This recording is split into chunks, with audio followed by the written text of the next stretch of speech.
Welcome back to CWS Christian Writing and Speaking. I'm your host, Jackie Wilson, and today we are talking to Ugo Okpara.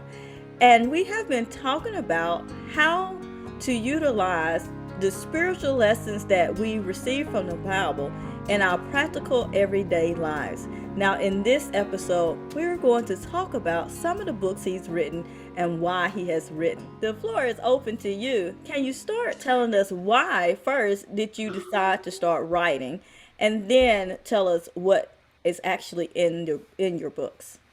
Okay, let me start with spiritual condition. In this, there are certain revelation you stumble on and that works for you. And after some time, when it works for you, you feel that, look, it will be selfish of me to keep it away from people. Mm. Because, yeah, so I decided to share it in the form of books, okay, with people. That's the first time I actually came up. Came up. I know it wasn't easy. At the time I started, I came out with two at once because it was so I was in a place where I just wanted people to know what God was doing in my life. So spiritual condition, why people do certain thing they do, and it had to do with the Bible tells us in the book of Romans chapter 12, talking about renewing the mind. Ephesians talked about renewing the spirit of the mind. Why do I do certain things?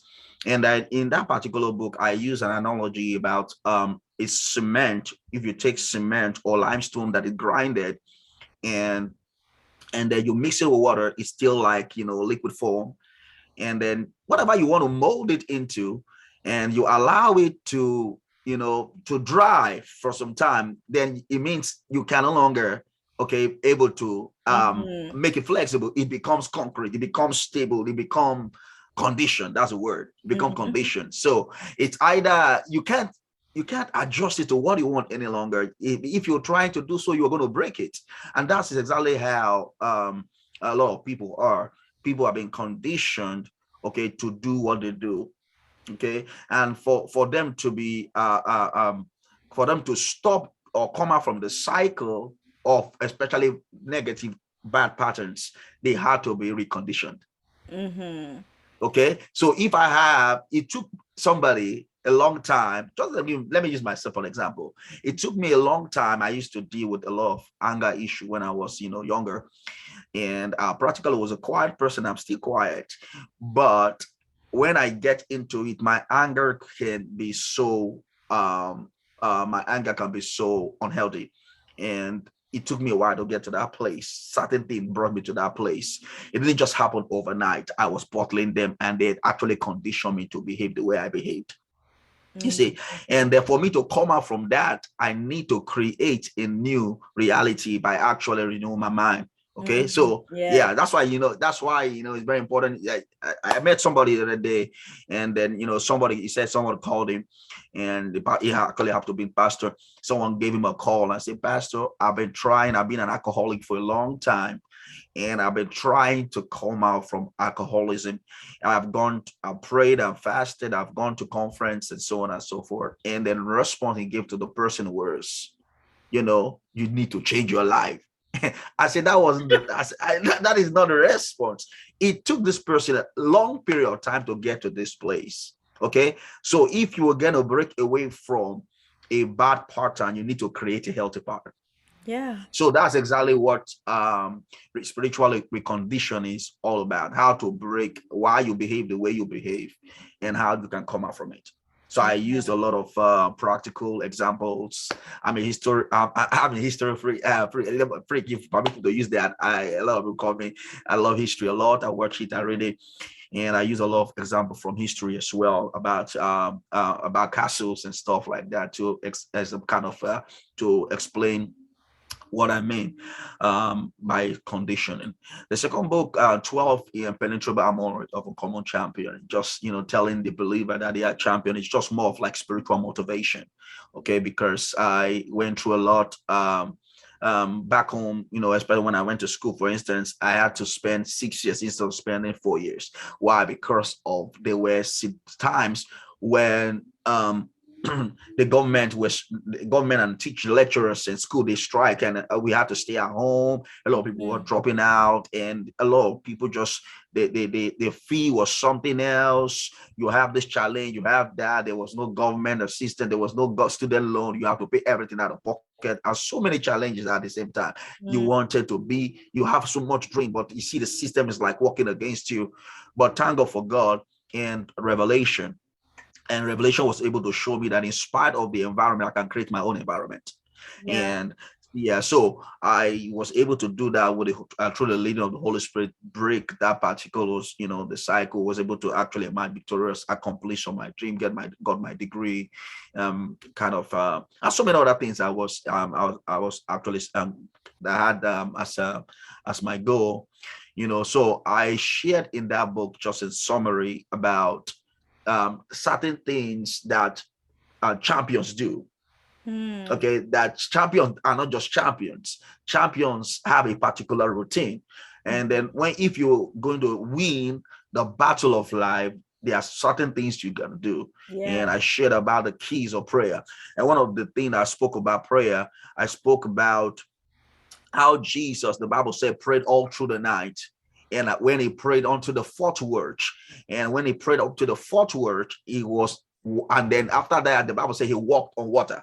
Mhm. And a watch is actually under the new, that was, I think the word start from, I think a watch is supposed to be 3 hours, and he prayed from 6 up till, okay, the fourth watch, which is about 12 hours thereabout, if I'm not mistaken. And was able to pray that amount of time, not because he was doing in terms of the um not in terms of the number of the duration, is in terms of the relationship he created with the Father. Okay, Mm. because I believe just like relationship is organic, our prayer life with God should be organic. Yes. Okay, if I the reason why I married my wife, I want to spend more time with her. Okay, she want to spend time with me. Okay, we grew into that level. You see, we grew organically into it, right?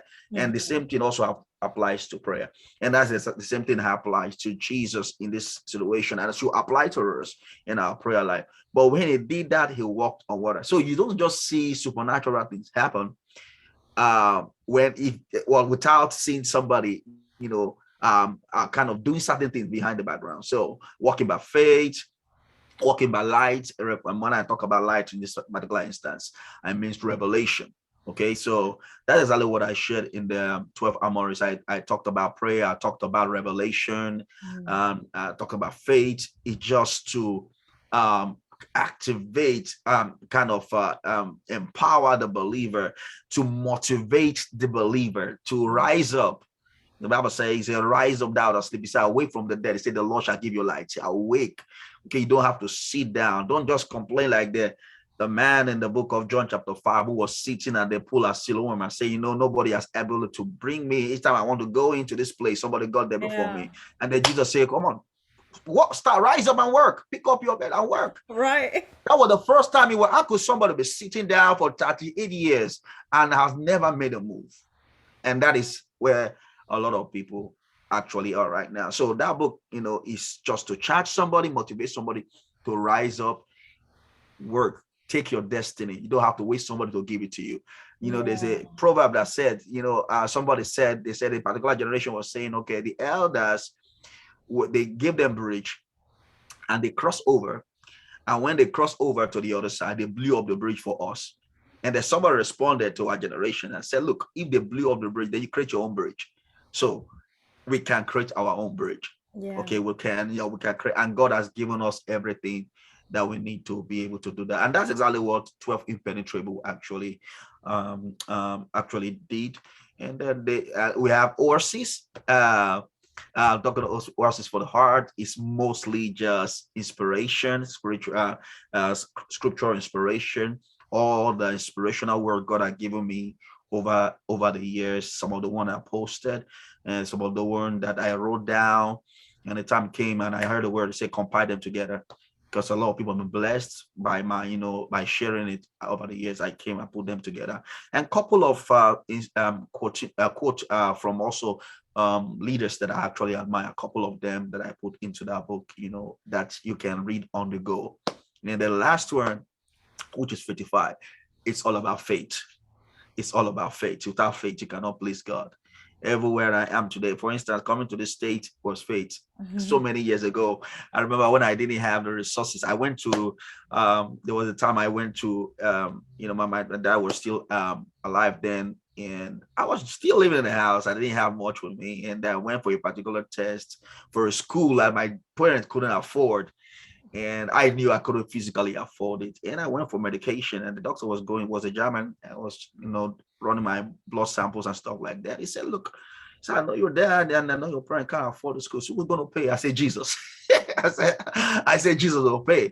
I said, I'm well able to pay for this. And everything about my life has been faith. Where I am right now been faith. I spoke this place into existence. I've been saying it for a long time that this is where I am.